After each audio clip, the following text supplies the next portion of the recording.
Hello dear students, आप सभी का आपके अपने ट्रैक्टिव चैनल में स्वागत है। आई होप आप लोग सब अच्छे होंगे। तो चलिए बच्चों, आज की हमारी नेक्स्ट वीडियो है इरिगेशन की फिफ्थ वीडियो। इसके अंदर आज हम स्टार्ट करेंगे चैप्टर 3, जो कि है बच्चों फसलों के लिए पानी की आवश्यकता। जो क्रॉप्स होती हैं उसके लिए जो वाटर रिक्वायरमेंट होता है, तो उसके लिए पानी की जो आवश्यकता होती है और किस तरीके से वाटर को हमें देना चाहिए, उसके बारे में यहाँ पे बच्चों पढ़ने वाले हैं। यहाँ से बच्चों आपसे क्वेश्चंस देखने को मिलेंगे, और यहाँ से आपसे सेमेस्टर के पॉइंट ऑफ से बात करें तो यहाँ से बच्चों आपको 2 से 3 क्वेश्चन आपको बच्चों जरूर आएंगे, ठीक है। और न्यूमेरिकल भी इस क्वेश्चन से आते हैं, तो हम यहाँ पे न्यूमेरिकल्स भी अपने करेंगे। तो सबसे पहले स्टार्ट आज की जो हमारी फर्स्ट हेडिंग है वो है पानी की आवश्यकता, ठीक है।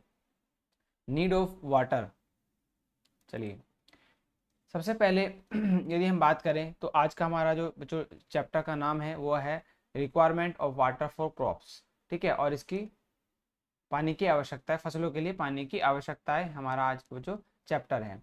तो ये आप सबसे पहले हेडिंग डालेंगे, चैप्टर का नाम और चैप्टर नेम, ठीक है। फर्स्ट चैप्टर है, सॉरी थर्ड चैप्टर है, और आपका इसका थर्ड चैप्टर का जो फर्स्ट टॉपिक है बच्चों वो है पानी की आवश्यकता। पानी की आवश्यकता हेडिंग डालेंगे। पूछा जा सकता है कि आपकी जो पानी की आवश्यकताएं होती हैं पौधों के लिए, क्रॉप्स के लिए, वो मतलब उस पर एक टिप्पणी लिखे। तो आपको टिप्पणी लिखने के लिए आ सकता है, तो उसकी आप किस तरीके से लिखेंगे उसको समझेंगे। देखिएगा, यदि हम बात करें तो पौधों के विकास के लिए अन्य पदार्थों जैसे खाद आदि के साथ साथ उचित मात्रा में पानी की भी आवश्यकता होती है, ठीक है। पौधे पानी के माध्यम से पृथ्वी से खनिज पदार्थ, लवण आदि घोल के रूप में केशिका क्रिया द्वारा शोषित करते हैं, जो पौधों के विभिन्न भागों में पहुंचता है, जिससे भोजन तैयार कर पौधा वृद्धि पाता है, ठीक है।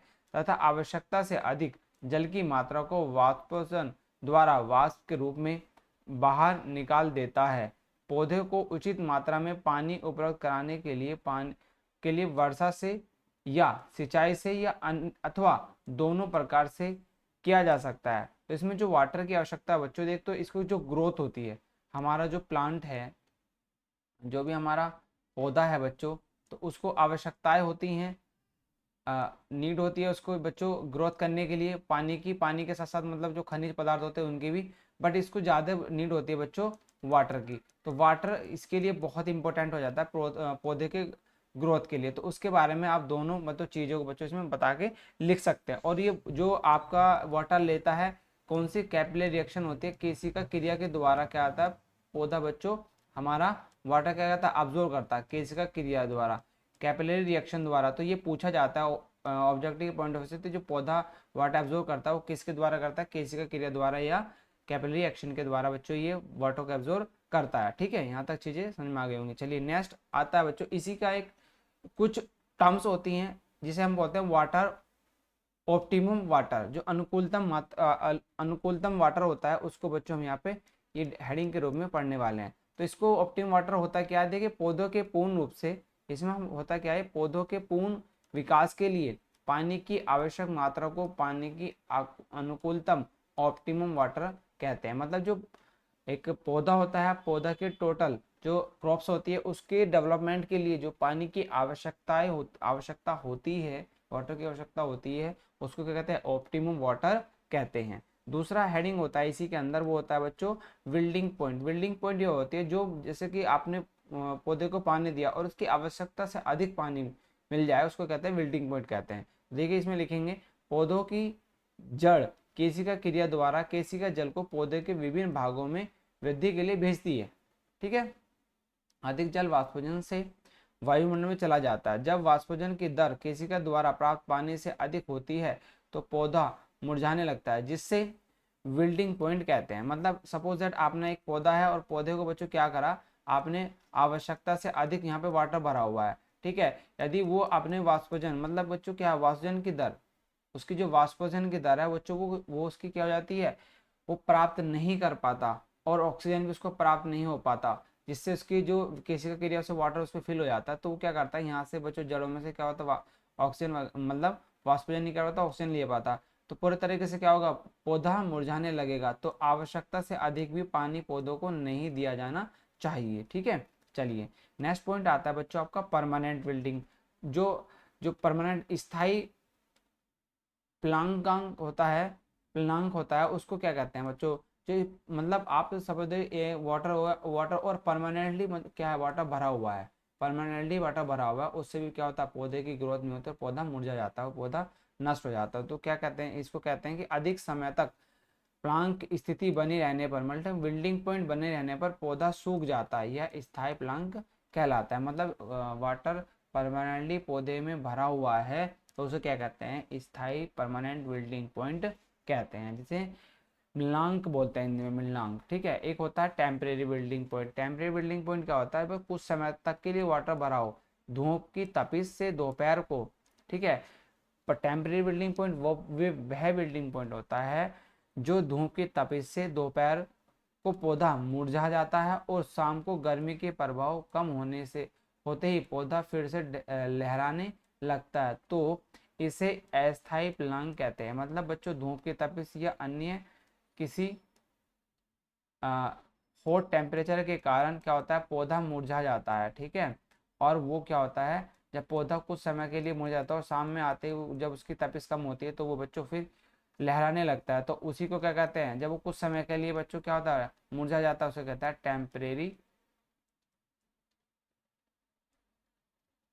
बिल्डिंग पॉइंट कहते हैं, बिल्डिंग पॉइंट बच्चों कहते हैं। ठीक है, चलिए नेक्स्ट आता है आपका इसमें फसलों का मौसम। जो फसलों के लिए मौसम जो अनुकूल होता है वो आपके तीन तरीके, तीन पॉइंट्स में बांटा गया है। क्रॉप सेशन, कौन कौन से सेशन होते हैं, तो हेडिंग डालेंगे क्रॉप फसलों का मौसम। तो बच्चों यहाँ से क्वेश्चन आपसे पूछा जाता है और यहाँ से आपके नोट लिखने के लिए भी आ सकता है कि फसलों का मौसम, मौसम के बारे में समझाइए और कितने टाइप्स की होती है उनकी उनको टाइप्स को भी समझाइए। तो इसमें लिखेंगे फसलों की बुआई, पकाना, काटना मौसम पर आश्रित है।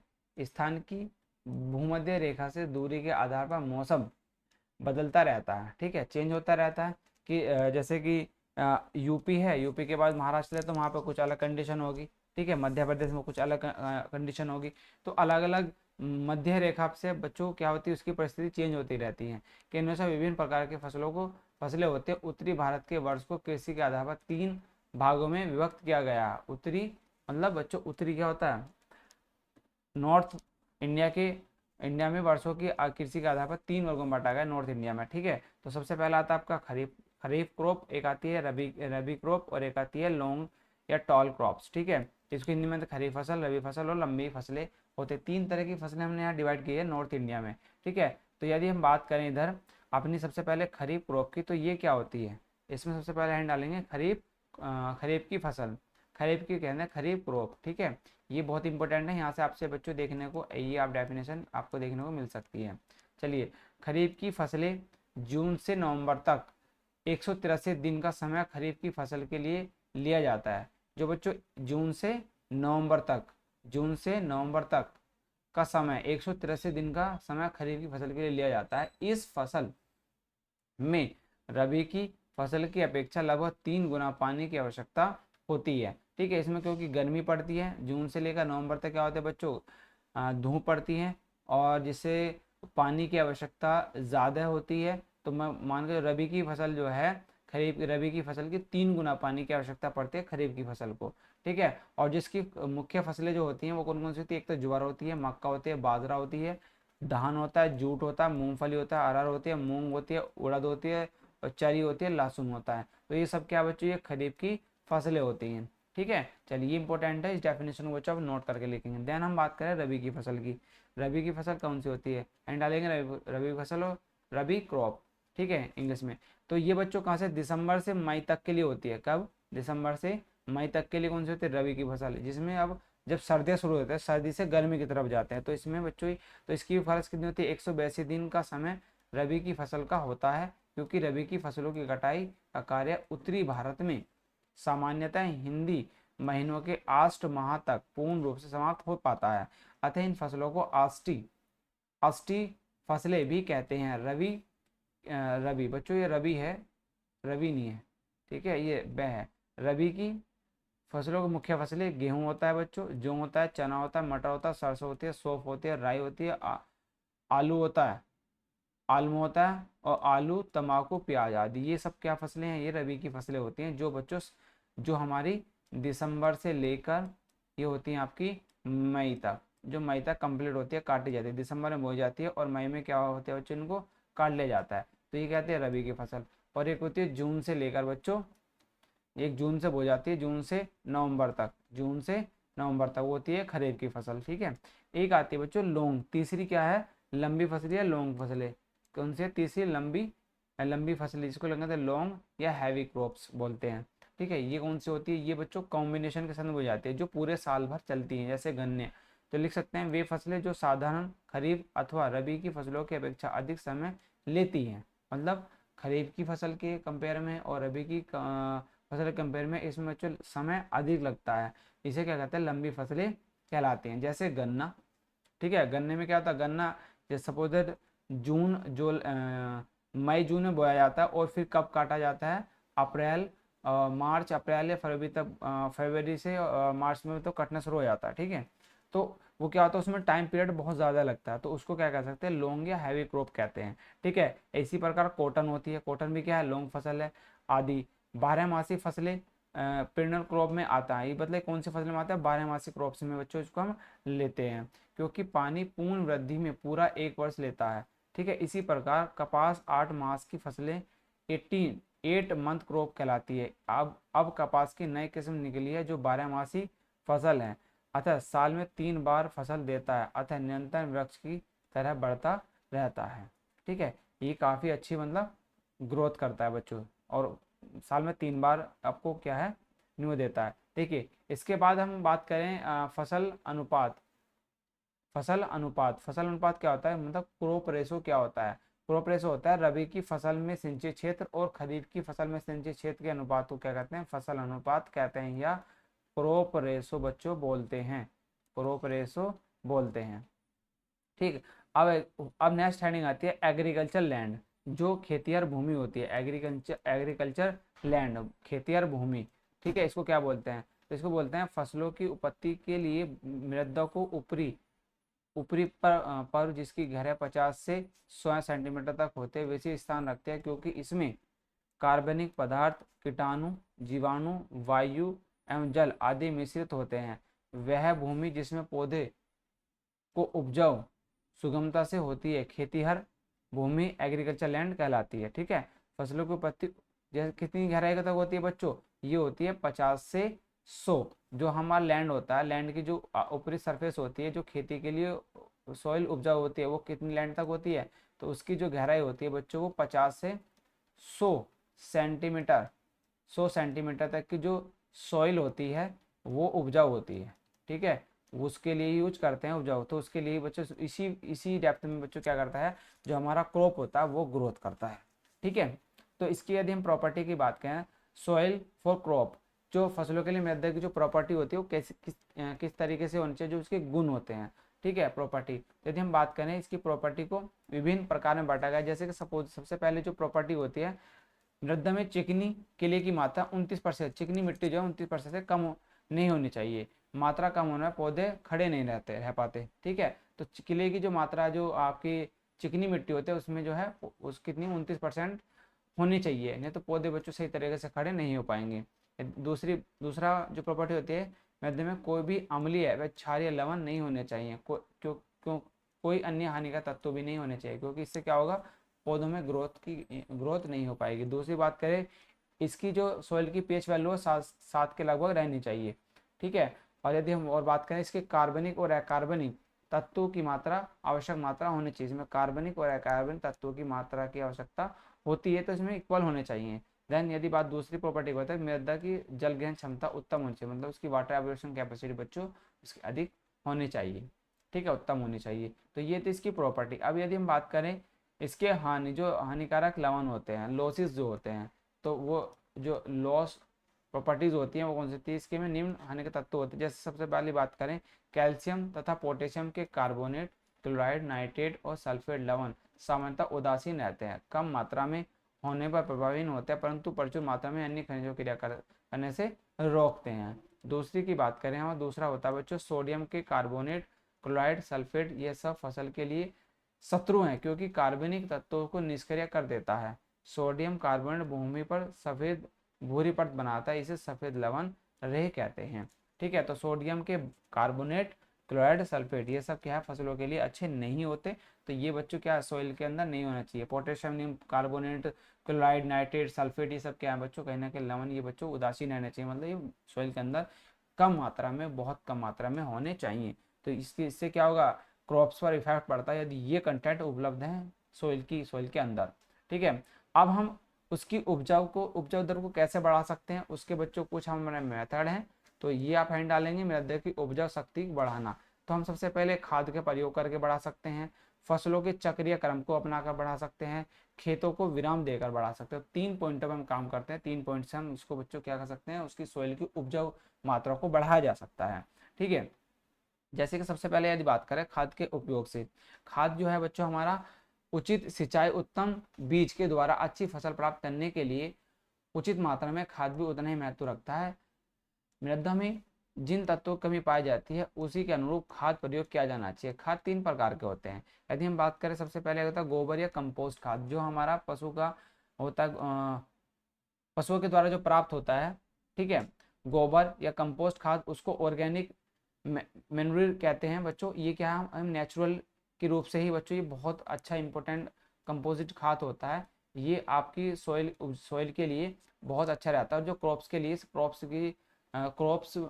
के लिए भी बहुत इंपॉर्टेंट रहता है। ठीक है, यदि हम बात करें फिर दूसरा आता है रासायनिक खाद बच्चों।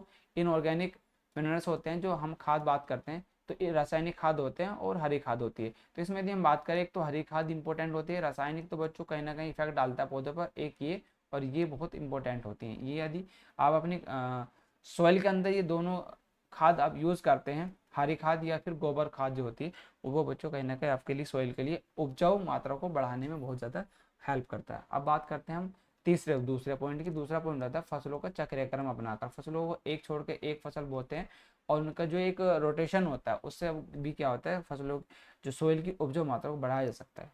इसमें लिखेंगे खेत में विभिन्न फसलों को बदल बदल कर बोने से खेत में किसी भी तत्वों की कमी नहीं हो पाती और प्रत्येक फसल अच्छी होती है। कुछ प्रमुख चक्रिया निम्न है, जैसे ज्वार, चना या गेहूं हम बोते हैं, तो फिर यदि उसके बाद एक साल हमने सपोज दैट गेहूं और ज्वार चना बो लिया, ठीक है, तो दूसरे साल क्या करेंगे, दूसरे साल बच्चों धान चना बोएंगे, धान और चना बोएंगे, फिर तीसरे में गेहूं बना और कपास बो देंगे। तो ऐसे अदलती बदलती फसल हमने बोनी चाहिए, कपास या ज्वार चना बोना चाहिए, या गन्ना या गेहूं कपास बोनी चाहिए। तो इस तरीके से हम क्या कहते हैं, एक सर्कुलेट में बच्चों फसलों को रोटेट करते रहना चाहिए, जिससे कि हमारी जो सॉइल की उपजाऊ मात्रा है वो बिगड़ ना पाए या फिर उसकी उपजाऊ मात्रा कम ना हो पाए। तो हमें हर एक साल बदलनी क्रॉप अपनी चाहिए। जन बात करें फिर यदि हम तीसरे पॉइंट की बात करें, तीसरा पॉइंट आता है खेत को विराम देकर, खेत को जुताई कराने के पश्चात कुछ समय के लिए खाली छोड़ दिया जाता है, जिससे मृदा में जो तत्व कम हो गए हैं उनकी पूर्ति हो जाती है। जैसे सपोज आपने बच्चों आप क्या बोआ, चना या गेहूं बोआ, गेहूं के बाद जैसे गेहूं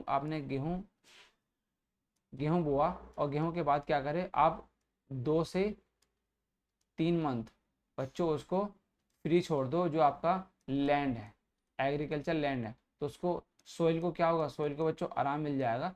सोइल का मतलब उसमें जो पार्टिकल्स होंगे, जो चीज़ की कमी होगी वो अपनी आप पूर्ति कर लेता है। ठीक है, तो इससे आप यदि इसमें रेस्ट देते हैं कुछ महीनों का, तो उससे क्या होगा, जो सोइल है, सोइल की क्रॉप कैपेसिटी बढ़ जाएगी, ग्रोथिंग बढ़ जाएगी। ठीक है, उसमें जो हानिकारक कंपोनेंट्स है वो कहीं ना कहीं घट जाते हैं। चलिए नेक्स्ट ये बात करते हैं, नेक्स्ट आता है बच्चों सोइल वाटर। जो आपके सोइल के अंदर जो वाटर होते हैं, 3 तरीके से हमारा 3 तरह के वाटर आपको देखने को मिलता है सोइल के अंदर। एक होता है हाइग्रोस्कोपिक वाटर, एक होता है कैपिलरी वाटर, एक होता है ग्रेविटेशनल वाटर। तो 3 तरह के वाटर आपके सोइल के अंदर देखने को मिलेंगे। तो सबसे पहले यदि हाइग्रोस्कोपिक वाटर होता है वो किस तरीके से वर्क करता है, देखिए मृदा कणों में इलेक्ट्रॉनिक कमी के कारण मृदा में विद्युत या रासायनिक बल से मुड़ा कणों में पानी बन जाता है। ठीक है, जो मृदा को 110 सेंटीग्रेड से अधिक तापक्रम पर गर्म करने से मृदा कण से अलग हो पाता है, आर्द्रता ग्रहण जल कहलाता है। मतलब बच्चों ये क्या है, ये बच्चों आपको वाटर, ये आपके इलेक्ट्रॉनिक और विद्युत रासायनिक बलों से क्या होता है, बंधा रहता है।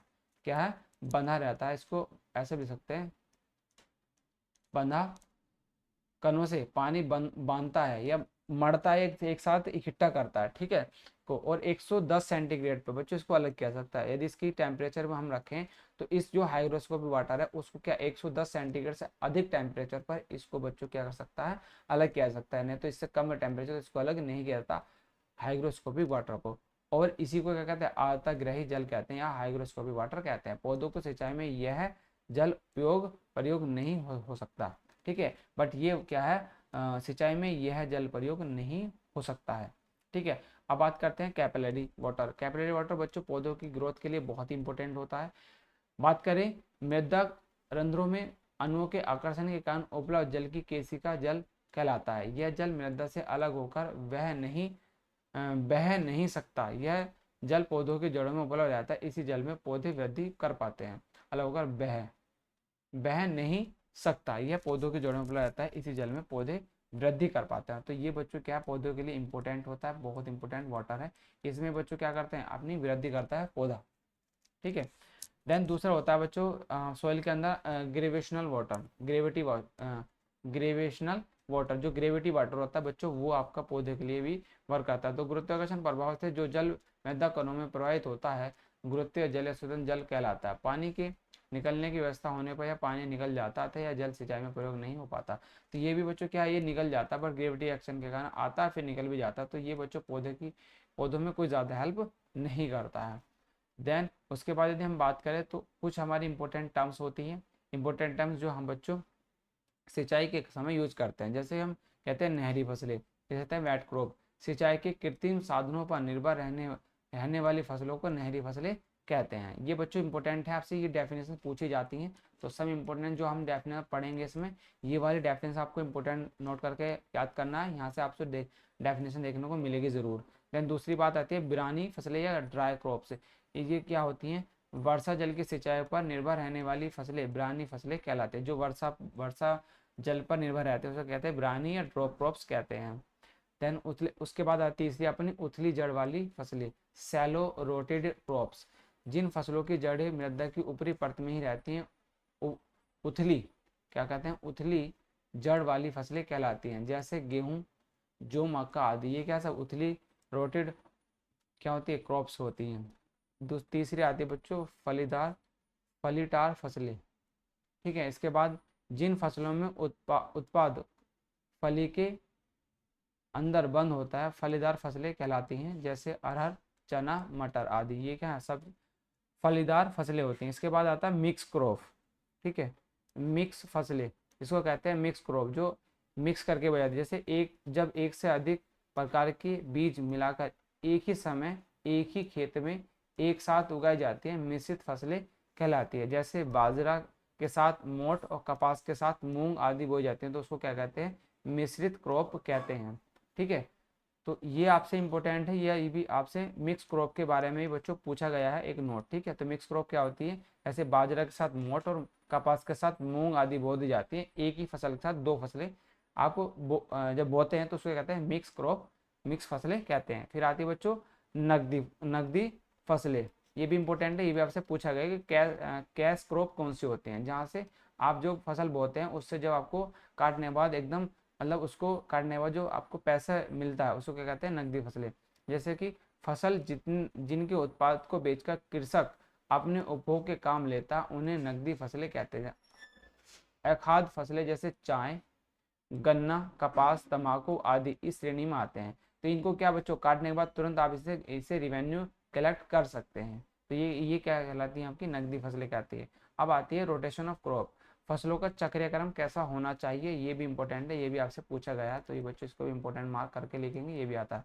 जब एक खेत में एक ही फसल बार बार उगाई जाती है, फसल अपनी वृद्धि के लिए सदैव एक ही प्रकार का पोषक तत्व ग्रहण करती है, जिससे मृदा में उस तत्व की कमी होने लगती है और फसल पर प्रतिकूल प्रभाव पड़ने लगता है। अतः विभिन्न फसलों को क्रम से बोने से मृदा में किसी भी तत्व को क्रम उत्पन्न नहीं हो पाती और फसल पर प्रतिकूल प्रभाव भी नहीं पड़ता। अतः विभिन्न फसलों को क्रम से बदलते हुए बोने को फसलों का चक्रीय क्रम कहते हैं, ठीक है।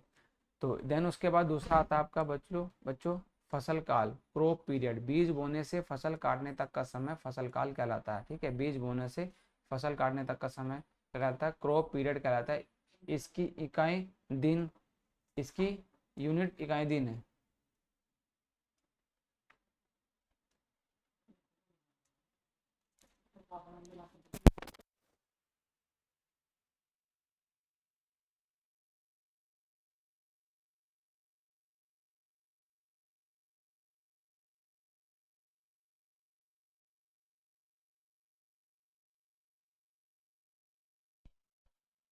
चलिए, नेक्स्ट है आपका पलेवा सिंचाई। ठीक है, नेक्स्ट क्या है आपका पलेवा सिंचाई, जिसे पीस वेटिंग या इरिगेशन कहते हैं। ठीक है, बीज बोने से पहले खेत में दिया जाने वाला पानी पलेवा कहलाता है। ठीक है, आप बच्चे इसको पलेवा भी बोल सकते हैं। ठीक है, बीज बोने से पहले खेत में दिए जाने वाला पहला पानी क्या कहता है, पलेवा सिंचाई कहलाता है। तो जो आप सब पहली बीज बोने से पहले उसको बच्चों को थोड़ा सा वेट किया जाता है सॉइल को, और उसमें कुछ वाटर दिया जाता है। तो वाटर देने के लिए जो पहली बीज बोने से पहले जो आपको पहला पानी दिया जाता है उसको कहते हैं वेट क्रॉप कहते हैं। ठीक है, चलिए, दूसरा आता है बच्चों कोर पीरियड या कोर काल। ठीक है, ये होता क्या है, बीज अंकुरित होने के समय से जब पौधा लगभग 10 सेंटीमीटर ऊंचा हो जाता है, यह अवधि कोर काल कहलाती है। इस अवधि के बाद पौधे को पानी की आवश्यकता होती है। पानी न मिलने पर, देर से मिलने पर पौधा सूख जाता है। तो सामान्य कोर काल 2 से 4 सप्ताह के मध्य रहता है। और ये क्या कहता है बच्चों आपका, ठीक है, ये आपका पहला पानी कहलाता है। ठीक है, पहला क्रॉप जैसे हमने बो दी, और बो के बाद कुछ बच्चों कुछ सेंटीमीटर तक आपका पौधा बढ़ गया, और पौधा बढ़ने के बाद इसको जो पहला पानी दिया जाता है पौधे बुआई के बाद, उसको कहते हैं कोर पीरियड कहते हैं। ठीक है, चलिए, इसके बाद आता है कोर वेटरिंग, कोर सिंचाई। पौधों की कोर काल के बाद पहली सिंचाई, पौधों की कोर काल के बाद की गई पहली सिंचाई को कोर सिंचाई कहलाती है। इसमें पानी की गहराई अन्य सिंचाइयों की अपेक्षा सबसे अधिक होती है। पलेवा सिंचाई मिलकर यह दूसरी सिंचाई होती है। यदि बात करें दूसरी कोर डेप्थ, कोर डेप्थ क्या होती है, यह कोर डेप्थ होती क्या है या कोर गहराई कहती है, मानते हुए कि रिसन तथा अन्य हानि नगण्य है। कोई सिंचाई कोर सिंचाई में खेत में पानी की गहराई को कोर गहराई कहते हैं। ठीक है, डेफिनेशन लिख सकते हैं। देन उसके बाद आता है आपका सिंचाइयों की संख्या, नंबर ऑफ वैटरिंग। सिंचाइयों की संख्या, नंबर ऑफ वैटरिंग, फसलों को कुल आवश्यक पानी की मात्रा एक बार में न देकर समय समय पर आवश्यकता अनुसार दी जाती है। इस प्रकार जितनी बार एक फसल में पानी दिया जाता है सिंचाई की संख्या कहलाती है। विभिन्न फसलों में सिंचाई की संख्या अलग अलग होती है।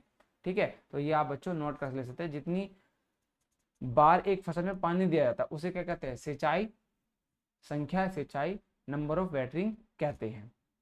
अब आता है धारिता गुणांक, कैपेसिटी फैक्टर जो होता है इरिगेशन के लिए, वो देखिए क्या होता है। नहर के किसी भी स्थान पर पानी उपलब्ध मात्रा तथा नहर की धारिता जिसके लिए नहर का निर्माण किया गया उसका अनुपात क्या कहलाता है, धारिता गुणांक कहलाता है। ठीक है, स्थान पर पानी की उपलब्ध मात्रा, ठीक, और नहर की धारिता जिसके लिए नहर का निर्माण किया गया उसके अनुपात क्या कहते हैं, धारिता गुणांक कहते हैं। अब आता है बच्चों एक आता है टाइम फैक्टर। टाइम फैक्टर आपका क्या होता है, देखिए, टाइम फैक्टर होता है नहर में पानी के वास्तविक बहने के दिनों की संख्या तथा सिंचाई के लिए जितने दिन पानी बहना चाहिए था उसका अनुपात क्या कहलाता है, टाइम फैक्टर कहलाता है। ठीक है, पानी वास्तविक में बहने के दिनों की संख्या, कितने दिन तक पानी बहा और कितने दिन पानी बहना चाहिए था, उसके अनुपात को क्या कहते हैं, टाइम फैक्टर कहते हैं, कहलाता है। एक आता है बच्चों आउटलेट, जिसे कहते हैं मूंगा। ठीक है, आउटलेट क्या होता है, वितरक नहर से पानी निकालने के लिए नहर के किनारे बैंक पर बनाए गए होल को क्या कहते हैं, आउटलेट कहते हैं। ठीक है, एक होता है गूल, जो गूल होती है, वाटर कोर्स जिसे बोलते हैं, गूल कहते हैं वाटर कोर्स। मांग से खेत तक पानी पहुंचाने के लिए बनी नाली गूल कहलाती है। जैसे सपोज आपका बच्चों ये हो गई गूल, और यहाँ पे पानी आ रहा है, और यहाँ से पानी खेत तक पहुंचाने के लिए जो प्रोसेस होता है वो क्या कहलाता है आपका, वो गूल ही कहलाती है। यहाँ से जो पानी गया नाली में, इससे पानी ले जाकर जो खेतों तक पहुंचाया उसको क्या कहते हैं, गूल कहते हैं। गूल किसे बोलते हैं, इसे बोलते हैं गूल। ठीक है, चलो, एक होता है आउटलेट फैक्टर, मोगा गुणांक क्या होता है, मोगा पर पानी को ड्यूटी मोगा गुणांक कहलाता है। मोगा मोगा पर पानी ड्यूटी को मोगा गुणांक कहते हैं। बस आप ये लिख सकते हैं। देन होता है बच्चों चक या मोगा क्षेत्र, चक या मोगा क्षेत्र। तो ये होता क्या है, एक मोगा द्वारा जिस क्षेत्रफल की सिंचाई की जा सकती है चक कहलाता है। चक के क्षेत्रफल तथा सिंचाई तीव्रता मोगा का निशा निर्धारित करते हैं, उसे क्या कहते हैं, चक या मोगा क्षेत्रफल कहते हैं। दूसरा होता है बच्चों आपका ओवरलैप पीरियड। ओवरलैप पीरियड, तो ये क्या होता है, सामान्य एक फसल कुछ खेतों में खड़ी हो तथा शेष खेतों में दूसरी फसल की बुआई का कार्य आरंभ हो जाए तो दोनों फसलों की सिंचाई एक ही समय में कराने की आवश्यकता पड़ती है। इस अवधि को परस्पर व्यापी काल कहते हैं। जब तक कि पहली फसल से खेती खाली न हो जाए तो उसे कहते हैं ओवरलैप पीरियड कहते हैं। मतलब एक एक तो कट गई और एक खड़ी हो, मतलब एक फसल तो बच्चों आपका क्या है, एक लैंड है और एक फसल आपकी खड़ी है और दूसरी फसल का बोने का समय हो गया, तो ये क्या कहते हैं, ओवरलैप क्रॉप कहलाती है। चलिए नेक्स्ट होता है बच्चों आपका ग्रोस कमेंडेड एरिया। ये बहुत इंपॉर्टेंट है, यहाँ से आपसे पूछा जाता है बच्चों। जितनी भी हमने डेफिनेशन पढ़ी अभी तक वो डेफिनेशन आपकी छोटी छोटी डेफिनेशन थी, ठीक है, वो आपसे क्या है, पूछी जाती है।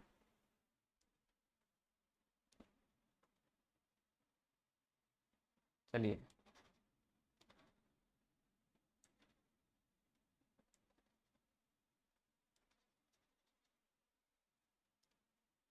ये है आपकी इम्पोर्टेंट। चलो नेक्स्ट, अभी हम इसके बारे में बात करेंगे, तो थोड़ा सा बस इसके बारे में बताते हैं। ग्रोस कमेंडेड एरिया क्या होता है, ठीक है, ग्रोस कमेंडेड एरिया होता क्या है इसके बारे में पढ़ेंगे, हेडिंग डालेगा ग्रोस कमेंडेड एरिया, इसको बोलते हैं GCA। क्या बोलते हैं, GCA।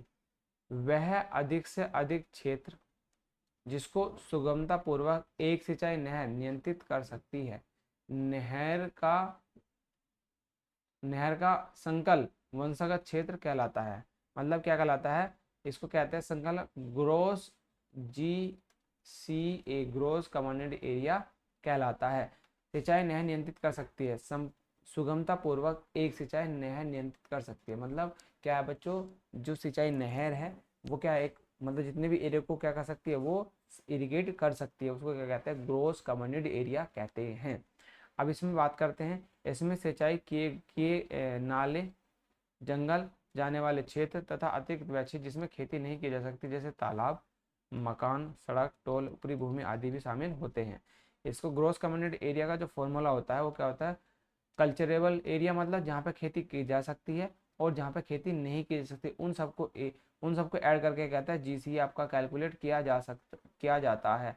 ग्रोस कम्युनिटी एरिया क्या कहलाता है, ग्रोस कम्युनिटी एरिया को कैलकुलेट किया जाता है। ठीक है, तो यहाँ तक हम नोट करेंगे, इसके बाद हम बच्चों करेंगे आगे अपने अपने नेक्स्ट वीडियो में। ठीक है, तो आई थिंक यहाँ तक आप लोगों को सब चीज़ समझ में आ गई होगी। यदि अभी भी फिर कोई डाउट है तो बच्चों आप हमसे डिस्कस कर सकते हैं। ठीक है, तो मिलते हैं आपसे नेक्स्ट वीडियो में। जो हम नेक्स्ट टॉपिक हमारा रहने वाला है CCA, कल्चरेबल कमांडेड एरिया। ठीक है, इसके बारे में हम नेक्स्ट वीडियो में पढ़ेंगे और इनके ऊपर बच्चों न्यूमेरिकल्स भी आते हैं, ये भी आपका बहुत इंपॉर्टेंट है।